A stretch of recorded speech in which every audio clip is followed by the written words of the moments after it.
Hello everyone and welcome. While you were finding a seat, you might have caught a glimpse of a dance video of one of my instructors and me doing a bronze level quick step. Bronze is the lowest level of competition dance, and this is a new dance for me. Quick step evolved in the 1920s from the foxtrot, but it is much faster and also has elements of the Charleston, the shag, and the Peabody. It's energetic and playful, which is why I wanted to learn it. In the clip, my partner and I are only dancing basic steps, but you can see that by putting them together, you end up with a fun routine. I hope you're having a wonderful cruise. With your day at sea, you have a chance to relax, maybe take in some time in the gym, the health and beauty spa, and all the other great opportunities offered on board. I'm glad you're taking the time to gain an introduction to ballroom and Latin dance. My name is Jody McBrien, and I've been dancing as an amateur for 17 years. By profession, I was a professor of human rights, global migration, and international and comparative education, conducting research and service in North America, Ghana, Uganda, New Zealand, Australia, Japan, Greece, and France for over 20 years.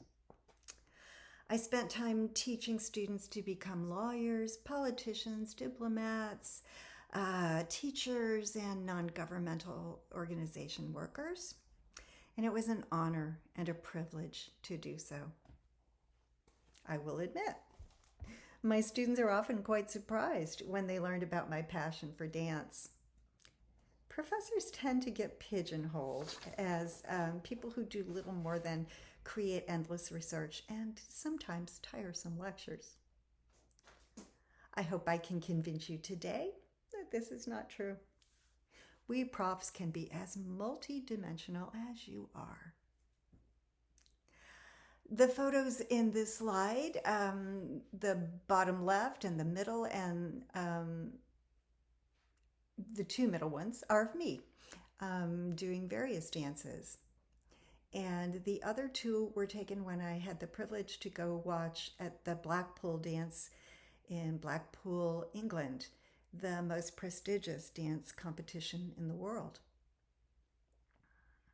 I love dance because I love many varieties of music, body movement, and the opportunity to always be learning something new. I was talking to a couple last year at a Parisian cinema and talking about my dance and my years of lessons. And one of them asked me, "So, after 17 years, do you really still need to keep taking lessons?" My answer is no. And yes. Do I need them to dance well? No. Do I want them to keep learning and improving? Absolutely. And the more complex the steps become, the more fun it is for me. And now, neuroscience is proving through highly sophisticated imaging technology that dance is one of the best things people can do for themselves. It is being used as a rehabilitation technique for people with neurological disorders. It strengthens mind-body connections, improves mental and cognitive and well-being function, and more. Let's take a talk break and watch another short clip, this time of my current partner and I competing at silver level at a competition in Venice, Italy. Susanna.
So that just goes to show that you don't have to be young or beautiful or skinny or professional to compete if you want to. Amir and I had a great time, or maybe I should say a wild time. The afternoon before we left, Air France went on strike. So I was left trying to find us alternative flights for the next morning. Those were a bit delayed, and when we finally arrived in Venice, Amir's suitcase did not. He was able to borrow some clothes for the Latin dances, but I had to pin his trousers because they were too big. We had to cancel our standard dances because he couldn't find any clothes. What could go wrong did go wrong, but we still had a great time and met some fun-loving dancers from Italy to hang out with. In addition to doing dance, I find the cultural and historical information about it to be fascinating. There is, for instance, the fact that the waltz, which is quite tame by today's standards, was considered scandalous, obscene, vulgar when it was introduced in the 19th century because it involved close contact between partners. Pope Leo XII banned it for Catholics in the 1820s. The tango, which evolved in the 1880s in dance halls in Buenos Aires, was also considered too cardinal, with some Parisian tango dancers being driven from the city in 1913 when the dance was declared illegal. Interestingly, it is now a beloved dance in Paris, danced on the banks of the Seine during warm weather. And the middle picture there is not tango, but it is another very popular dance in Paris, also danced on the Seine, the salsa. There is so much to be said about ballroom dance. There are the histories, the styles, steps, competition, health benefits, and of course the steps themselves. Not surprisingly, as historians indicate, dance is depicted on cave walls beginning from 3300 BCE, and you can see one of those images to the top left on the slide. Belly dance is about 6,000 years old.